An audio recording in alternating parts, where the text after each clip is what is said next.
分页。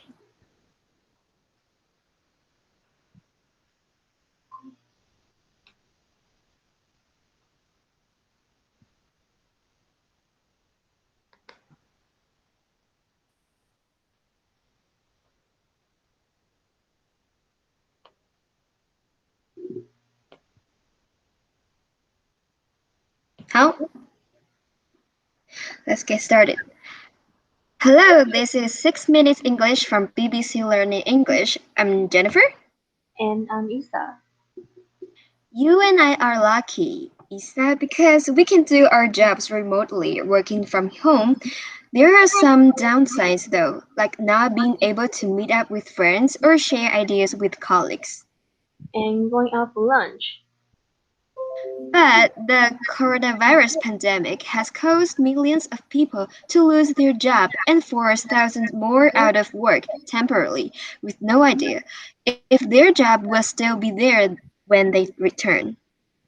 For those city workers without savings to pay the rent and feed their families, it has been especially stressful. Each job loss is a potential personal tragedy. In this program, we'll be assessing the post-COVID job landscape and asking whether a radical new approach is needed to prevent global mass unemployment.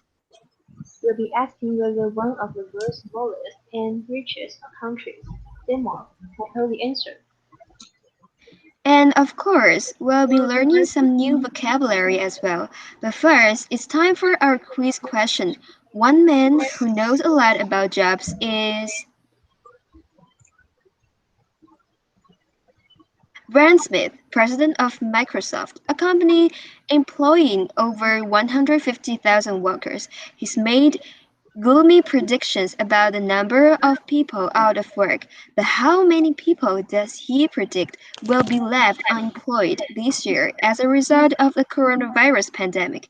Is it A, 1/4 of a billion people, B, 1/3 of billion people, or C, half a billion people?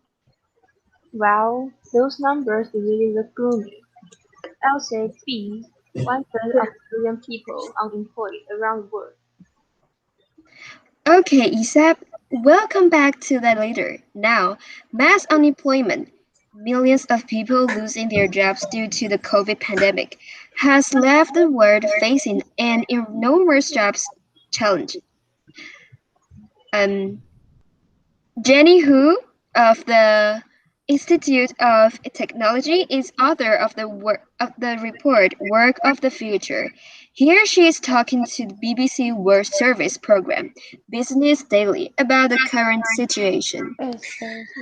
Well, I think in the short term, it does feel well.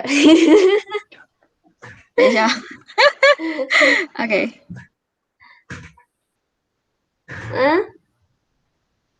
Well, I think in the short term, it does feel like we are not yet in the place where we can talk about recovery and rebuilding completely. We are still gonna see the ramifications, the impact, and the ripple effect of all this for months to come. We use the expressions "in the long term" and "in the short term" to talk about what will happen over a long or short period of time. In the short term, over a short period of time, Jenny Hu thinks it's too early to talk about the jobs recovery. She also warns that we haven't yet experienced the full impact or ramifications of the pandemic. Like throwing a stone into water, these consequences create a ripple effect, a situation where one effect causes a series of effects which spread and produce further effects. According to Jenny Hu, the problem is that many of the government measures put in place to support jobs are not sustainable in the long term. She says more radical change is needed. Of course, the big question is how. One proposed solution is the Danish model. This balances citizens' rights and duties. Denmark provides one of the world's most generous unemployment payouts, but in return, citizens are expected to commit to any job or training the government thinks would be beneficial. Teresa Zhao, senior fellow at the Patterson Institute in Washington, is himself a Dane. She explains to BBC Business Daily how the model works. It's very easy to hire and fire people in Denmark. It doesn't cost you anything and you don't have sort of guaranteed job for life once you get permanent contract, which is the situation in many other continental European countries. So it combines labor market flexibility with employment security, naming the idea that people, if they lose their job, they know they can find another job even if it requires them to pick up new skills, because that upskilling or reskilling is going to be made available to them, partly through very lavish government subsidies.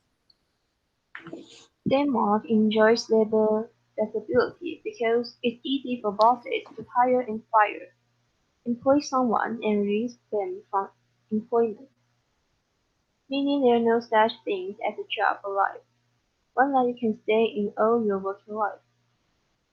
But citizens also have the security of lavish, generous, and expensive benefits, and the government will also pay for worker unskilling, training to learn new skills, making them better at their jobs. And thereby preventing unemployment. Which reminds me of your quiz question, Jennifer. Yes, I asked you how many people were predicted to lose their jobs to the COVID pandemic. And I said B, 1/3 of a billion. Well, fortunately, it's a slightly lower, but still worrying figure of 1/4 of a billion people. We've been discussing predictions of mass unemployment in the short term, or over a short time period, caused by the coronavirus pandemic. It also seems we will be experiencing the ripple effects, series of consequences of the virus for a long time to come. One solution to mass unemployment may be the Danish model, where the power to hire or fire, employing someone or make them unemployed, means there are not many jobs for life, jobs you can do all your working life. But lavish, expensive and generous, benefits from the government. We also pay for upskilling or training in new skills. Means that Danish unemployment is really out of control. That's all we have time for, but come back soon for more training topics and useful vocabulary here at 6 Minutes English from BBC Learning English. Bye for now! Bye! 好累哦。OK，我要 讲这个 stop，我要 很像要 stop 虚录制了。脱哎。